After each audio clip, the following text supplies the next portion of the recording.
Okay. All right. Think I fixed that sound. Last day of the week, and I actually missed a whole bunch of opportunities yesterday. Um, I had orders placed before the end of the day, and I completely forgot that even pending orders don't make it overnight. So I have to set a reminder or something to place the orders that I'm interested in after the Globex session begins at 6 p.m. Eastern. Because I know I had them before, and I think it would have worked. I think I had the 750 for sure. Either the 825 or the 750, or both. I can't remember, but I do remember being interested in the longs, and I would be in a great position right now at the 750 because I remember seeing what did I see? It was technically a bullish divergence here, if I'm not mistaken. If this can, why won't this show me the value?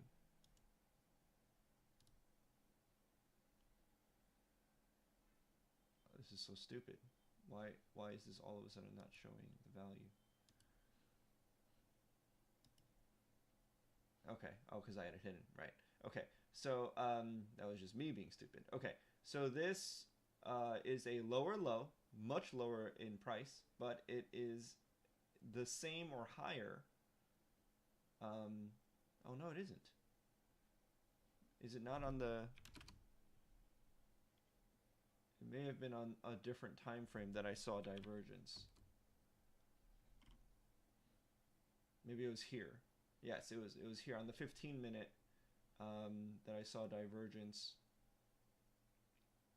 Thursday, yesterday afternoon, and that's not the best, but it was enough for me to be like, you know what, I'm going to take a long if it comes back down to the 750, which it did earlier this morning at like 6:30 or something. I wasn't even up, but it came right down to the 750 to a T and shot up like crazy. Textbook quarter move that would have been done before the day even started. So this is the kind of thing that I was prepared for, but my order didn't get. My order got deleted before the end of the next session, which I'm not used to. So I'm still getting used to this kind of stuff. So this annoys me a little bit, but I'm taking consolation in the fact that I had the right read on the and I took action. It was just that the timing was off, and I'm still getting used to the adjustment on the prop firm. So it's more of a testament to the prop firm. And then again, same thing again here. I missed a second shot at it because I haven't I didn't look at the charts at all because for a Friday it's been a really busy Friday at work, and I didn't even get to look at this. There was just a lot of backed up tasks, and I should make it a more of a habit to pay attention and during the open of the regular session and the Globex session. So I have to reschedule the way, or I have to reschedule when I look at the charts to place my orders and just walk away for the day because I still want to have the trading style of like doing an analysis, essentially picking tops and bottoms that are reasonable based on the quarters and structures and momentum, and then walk away. And then look back, 24 hours later or 12 hours later, and just be like, oh, what happened? Like, I do want that to be my trading style, and it would have worked here. I just missed it, or rather, the orders just got canceled on me for this one, and this one I just plain missed because I was busy. It's just this one straight up is my fault for not prioritizing my tasks. What am I looking at now? I'm looking at the top, right? This is still range bound for sure. It made a lower low yesterday, and that was the other thing that I missed yesterday. It was just a textbook move. So yesterday I left off saying, what is going to be the scenario? Will it take profit on one order and put me in another, as that would be the absolute best case scenario, and it would have given me a huge win, like a textbook quarter move win. That is not what happened.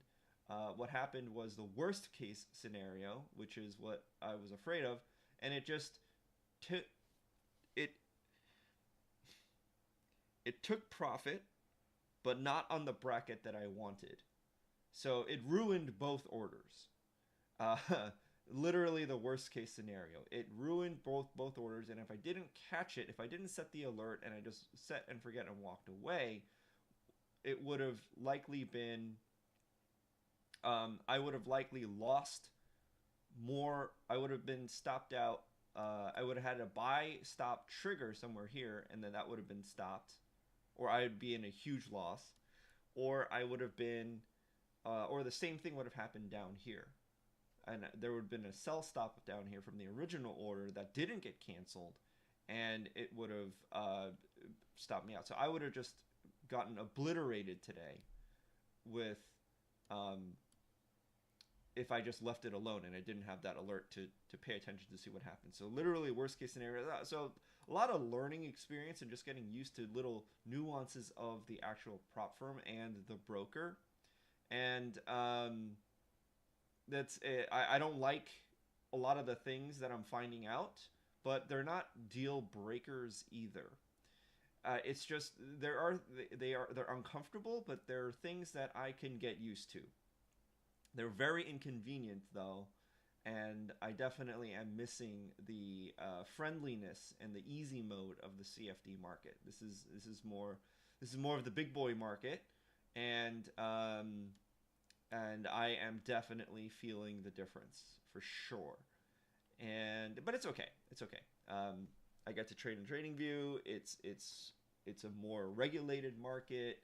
The prop firm industry is kind of under high scrutiny, maybe even under attack right now. It's unclear depending on how things pan out with this lawsuit with my Forex fund. There's a lot of drama happening, so this is the big boy arena is definitely the more reliable arena for longevity and consistency, and this is the price you pay for it.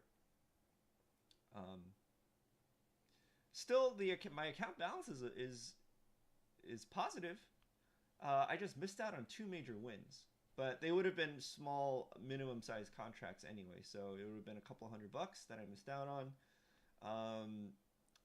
Lesson learned, and yeah, now I know what adjustments to make going into next week. Next week though, I think because my account is more than break even now, I think I might start putting on a mid-size or full-size position. Full-size position being a $150 worth per position. That is, the way you arrive at that number is it's the amount of allotted drawdown, which is 3,000, divided by 20. In other words, I shouldn't lose 20 full-size positions in a row. That's the way that I would fail the challenge. If that does happen, it means my edge is wrong, and there is no edge, or it's execution error. And I'm getting better and better about the execution. I'm not saying it's perfect. There's always room for improvement. And I also know that there's an edge, so there's a very little chance of me failing. The challenge, the evaluation. The only way that happens is if I make a severe critical execution mistake. I forget to put a stop, or I violate one of the rules by mistake. Like, it's not going to happen because I've lost 20 legit trades in a row. That's very unlikely. So that's why full-size position is going to be 150. It depends on the size of the trade, the size of the number of ticks in the stop. So if it's a standard major quarters, it's going to be a 75 tick, so it's going to be four contracts. It can be more, though, if I'm playing much smaller, like if I'm going to play any of the smaller quarters. But right now, I don't think I need to. there isn't really a it's that's a little bit hyper aggressive for me to do that. Um, the place that is interesting for me to do that would be, I have to jump down into the time frames a little more. It's just I don't get good data. Like I don't get a good technical analysis on the smaller time frames for me to try to um, aggressively do that. I'm only going to do it if it really presents itself, or if the margin for a big quarter is just so narrow, because it's so narrow, it's so heavily range bound that I'm going to drop down to 25 tick stops and maybe only a 75 or a 100 tick profit, right? A 3 to 1 or a 4 to 1 there. But if I were to do something like that, I could take a shot if assuming that it does comes back down to here, this area right here from the 7. But like again, in this case, if it's going to come back down to here, it has to pass the 825 first. I might as well just take the 825. That's why these opportunities are something I'm going to be looking for, but they're definitely not as high priority as the major quarters. Let's see, it's still heavily range bound, so I'm going to take these orders are, these are more for like exhibition. These are not going to get triggered, I don't think. I think the day is over, personally, but it's just getting into the habit of it, and just like my start of the day really starts at 6 p.m. Eastern, not 9:30. But 9:30 is really more of like the beginning of the second half of my day. So it's really a reversed situation because I'm more of a swing trader that does set and forget. Um, so that's really the new adjustment, the new bottom line.